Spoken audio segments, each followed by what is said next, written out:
Varicose veins కి సరైన చికిత్స కోసం సంప్రదించండి ఎవిస్ హాస్పిటల్.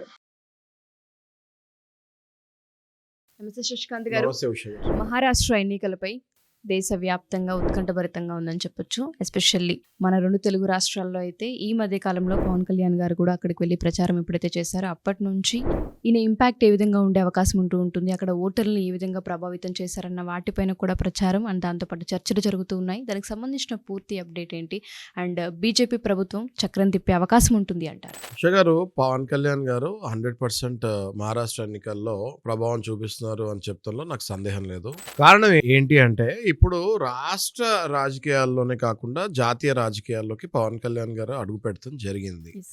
సనాతన ధర్మం వైపు పవన్ కళ్యాణ్ గారు తీసుకొని ఎప్పుడైతే సనాతన ధర్మం గురించి కంటిన్యూగా మాట్లాడటం జరిగిందో, over a period of time, అంటే I think last 2 months back నుంచి ఆయన స్టార్ట్ చేశారు. తిరుపతి లడ్డు వివాదం వచ్చిన దగ్గర నుంచి ఆయన సనాతన ధర్మం గురించి మాట్లాడటం స్టార్ట్ చేశారు. ఓకే, ఎప్పుడైతే ఆయన సనాతన ధర్మం గురించి మాట్లాడటం స్టార్ట్ చేశారో, మనకి తెలుసు తిరుపతి అన్నది యావత్ భారతదేశమే కాకుండా ప్రపంచం మొత్తం తెలిసిన ప్లేస్ అది. ఓకే, పేరుగాల్చిన పుణ్యక్షేత్రం అది. పుణ్యక్షేత్రం. సో ఇప్పుడు అట్లాంటి తిరుపతి ప్లేస్ గురించి పవన్ కళ్యాణ్ గారు ఒక ఉప ముఖ్యమంత్రి స్థాయిలో ఉండి సనాతన ధర్మాన్ని తీసుకొని అంత సీరియస్గా ఎప్పుడైతే మాట్లాడారో, తలకి అది బాగా కట్టుకొని చుట్టుకొని. కట్టుకొని కాషాయ వస్త్రాల్లో ఎప్పుడైతే మాట్లాడటం జరిగిందో, he got attracted to the entire national media. That is number 1. ఇది ఇప్పుడు జరిగిన విషయం.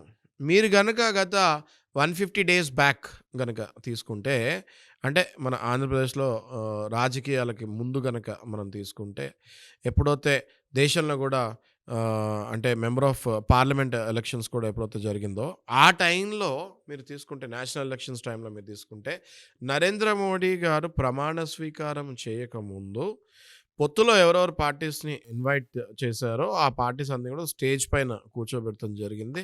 కూర్చోబెట్టి పవన్ కళ్యాణ్ వైపు ఇలా చేయి చూపించి, ఇలా ఏళ్ళు చూపించి, మరి ఏ జో హై ఏ పవన్ నహీ హై ఏ ఆంధీ హై అని అన్నారు ఆయన హిందీలో. అంటే ఈయన పవన్ కాదు, ఈయన ఒక తుఫాన్ అని నేషనల్ మీడియా ముందు ఒక ప్రైమ్ మినిస్టర్, అది కూడా నరేంద్ర మోడీ గారు ఎప్పుడైతే ఆ విషయం చెప్పారో, ఆటోమేటిక్గా పవన్ కళ్యాణ్ గారు నేషనల్ మీడియాలోకి వెళ్ళిపోయారు. అవును.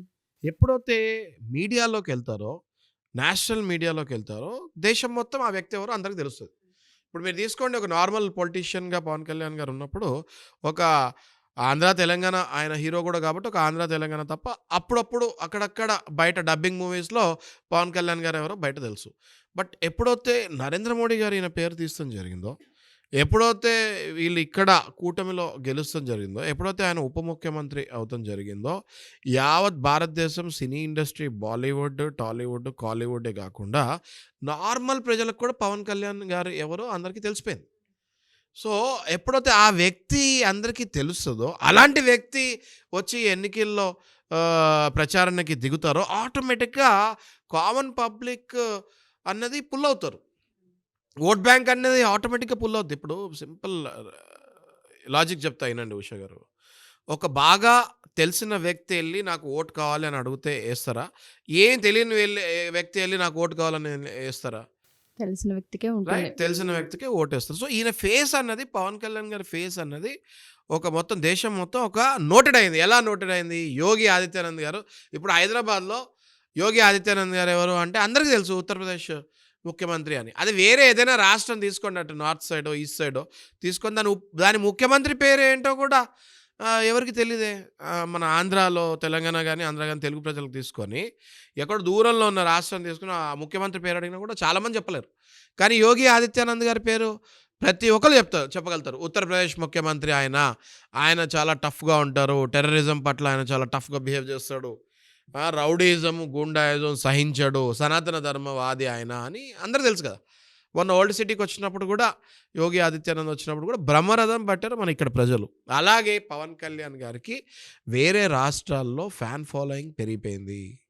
ఆటోమేటిక్గా మహారాష్ట్ర అంటే బాంబే, అది అక్కడ మళ్ళీ ఫిలిం ఇండస్ట్రీ, ఆటోమేటిక్గా బాలీవుడ్కి ఈయన బాగా పరిచయము because of the dubbing movies, what ever it is.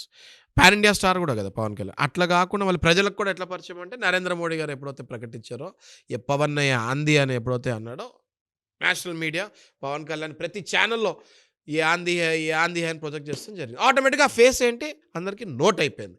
ఖచ్చితంగా మహారాష్ట్ర ఎన్నికల్లో ప్రభావం ఉంది. మనం లేటెస్ట్ కనుక చూస్తుంటే బీజేపీ అక్కడ పవన్ కళ్యాణ్ ఎక్కడెక్కడ ప్రచారం చేస్తారో బీజేపీ చక్రం తిప్పబోతుంది అని అంటున్నారు. మళ్ళీ షిండేనే అక్కడ ముఖ్యమంత్రి అవుతారని కూడా అంటున్నారు. ఖచ్చితంగా పవన్ కళ్యాణ్ గారి ప్రచారం అక్కడ చక్రం తిప్పబోతుంది అని చెప్తాను. నాకు సందేహమే లేదు. సో ఆ ప్రచారంలో భాగంగా పవన్ కళ్యాణ్ గారు అక్కడ ఓటర్లని ప్రభావితం చేసేంతలా మాట్లాడిన మాటలు ఏంటండి? అంటే వాటి గురించి మనం చర్చించొచ్చా? అక్కడ ఆయన మాట్లాడింది ఏంటి అంటే ఫస్ట్ మరాఠీలో మాట్లాడారు ఆయన. ఓకే. తెలుగులో కాకుండా హిందీ, ఇంగ్లీష్‌లో కాకుండా మరాఠీలో కొన్ని వ్యాఖ్యలు మాట్లాడటం జరిగింది. ఏమైనా తప్పులుంటే నన్ను క్షమించండి అని చెప్పి ఆయన మరాఠీలో మాట్లాడటం స్టార్ట్ చేశారు. ఎప్పుడైతే ఆయన మరాఠీలో మాట్లాడటం స్టార్ట్ చేశారో ఒక్కసారిగా అక్కడున్న మరాఠీస్ అందరికీ కూడా, అక్కడున్న లోకల్ ఓటర్స్ అందరినీ కూడా ఆయన ఒక్కసారిగా ఐ పుల్లింగ్ చేస్తం జరిగింది. అట్రాక్ట్ చేస్తం జరిగింది.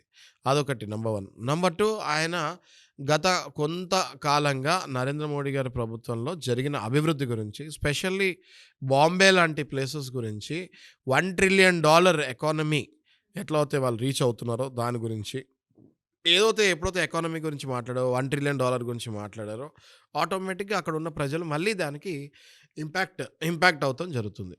అంతేకాకుండా ఆయన మోడీ గారి ప్రభుత్వంలో highways, Nitin Gadkari highway man అని పిలుస్తారు ఆయన. నితిన్ గడ్కరీ గారు హైవేస్ ఎంతలాగా ఇంప్రూవైజ్ చేశారో, వేరే పథకాలు ఏదైతే కామన్ మ్యాన్‌ని కూడా రీచ్ అయినాయో, ఆ పథకాల గురించి కూడా క్లియర్‌గా బీజేపీ గురించి ఆయన మాట్లాడటం జరిగింది. అవన్నీ కూడా అక్కడున్న లోకల్ ఓటర్స్‌కి బాగా ప్రభావితం చేస్తామన్న దాంట్లో సందేహం లేదు. ఓకే. సో ఎట్టకేలకు పవన్ కళ్యాణ్ గారి ఏదైతే ప్రచారం ఉందో ఓటర్స్ పైన అండ్ మహారాష్ట్ర పీపుల్ పైన అయితే ఇంపాక్ట్ ఉందని చెప్పడంలో డెఫినెట్‌గా Pawan Kalyan is a pan India politician అని చెప్తంలో 1% కూడా నాకు సందేహం లేదు. Thank you for the information Shashikant garu. Thank you so much. Thank you Usha గారు.